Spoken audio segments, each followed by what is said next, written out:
So today, we're going to be looking at some YouTube, a channel called Truth Shall Set You Free. It's something. Oh, yeah. Yeah.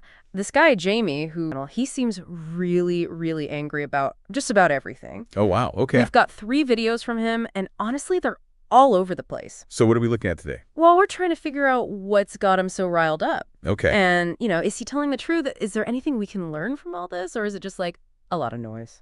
Yeah. Interesting. So in all 3 of these videos, one thing that really stands out is just how angry Jamie is. I mean, really angry. Whether he's talking about his daughter or this Diddy character, or even just like random people commenting on his videos, he just seems to be raging all the time. It's almost like he's using YouTube as like a therapy session or something, you know? Yeah, like he's just venting to the world. Yeah, and that actually raises an interesting question. Why would someone share such personal and volatile stuff online? Like, what's the motivation? That's a great point. Is he looking for help or attention? Or does he just need to be heard, even if it means like screaming into the void? Right. Yeah.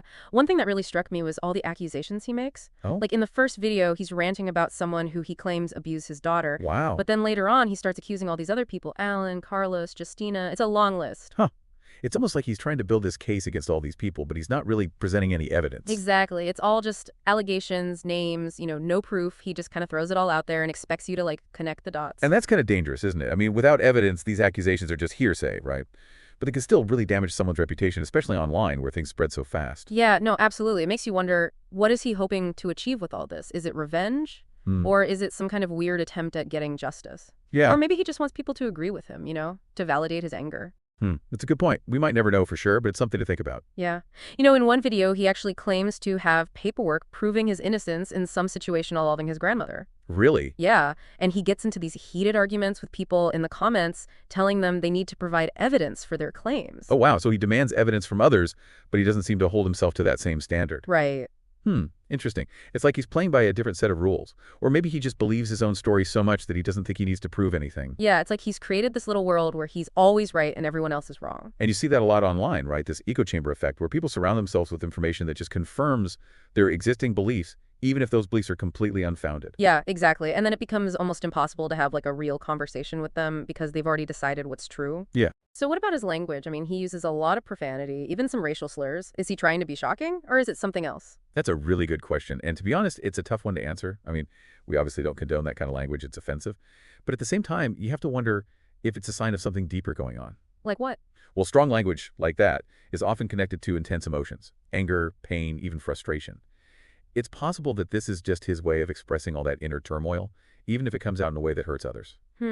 So maybe it's not just a calculated tactic to get attention. It could be both, He might be intentional, provocative, but it could also be a symptom of something much deeper, something he's struggling with. It's hard to tell, especially online. Yeah, exactly. We're only seeing a tiny sliver of his life, and it's impossible to know what's really going on behind the scenes. Yeah, that's true. Okay, so we've talked about his anger, his accusations, and his language, but there's this other element to his videos that I find really strange.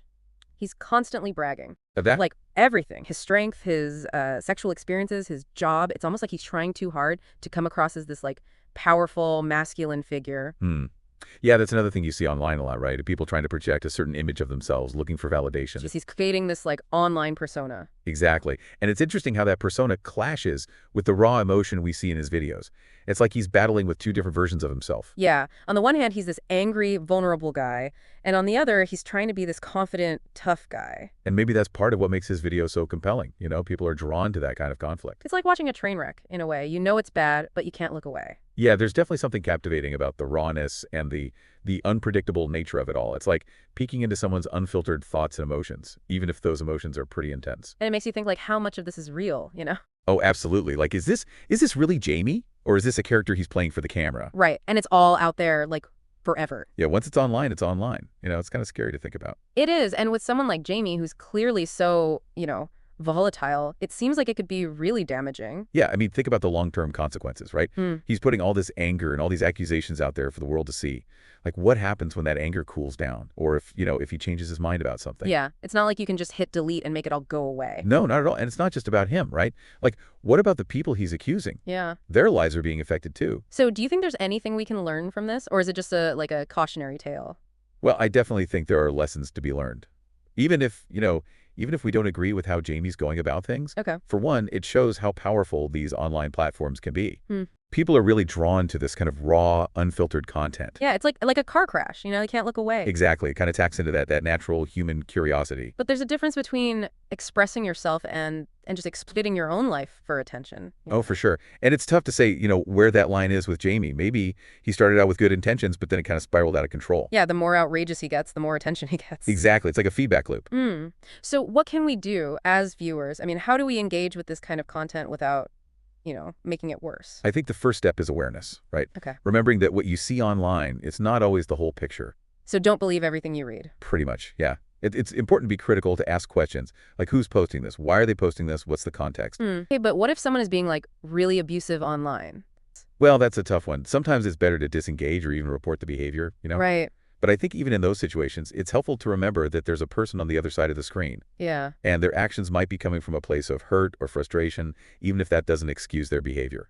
And hopefully creating a more compassionate online environment. That's a nice thought, but it seems like, social media kind of brings out the worst in people sometimes. Yeah, sometimes it does. But it could also be used for good. It really comes down to how we choose to use it, We have the power to shape these platforms, to make them more positive and more understanding. It's funny, looking back at these videos, I'm struck by how much Jamie seems to be struggling. Like one minute he's raging and making threats, and the next he's being really vulnerable, sharing all this personal stuff. Yeah, that duality is really interesting, isn't it? Yeah, it is. It kind of suggests that, even the angriest people are often hurting inside.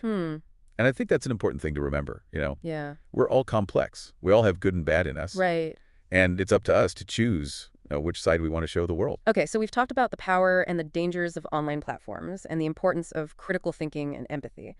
But before we wrap up, there's one more piece of this I want to touch on, the audience. Right, I was just thinking about that. Yeah, we've been focusing on Jamie, but we can't forget about all the people watching his videos and commenting and all that. Yeah, they're a huge part of this too. Absolutely. Their reactions can really affect the creator. Like, positive feedback can be really encouraging, but negative comments can fuel that anger and make things worse. Yeah, it feels like we're all kind of figuring this out as we go, right? Yeah, definitely. Like, what are the rules here? What's okay? What's not okay? It's a whole new world. And Jamie is, well, he's definitely an example of that. Oh yeah, he's a case study for sure. So as we're wrapping up, I want to kind of turn it back to you, the listener. What are you taking away from all this? Yeah. What stuck with you? Like, did anything we talked about connect with your own experiences online? Right. Well, maybe it made you think about these online spaces in a different way. Yeah, maybe we can make the internet a little less angry. A little more human. Well said. And on that note, we'll wrap up this deep dive into the world of Truth Shall Set You Free. Thanks for joining us.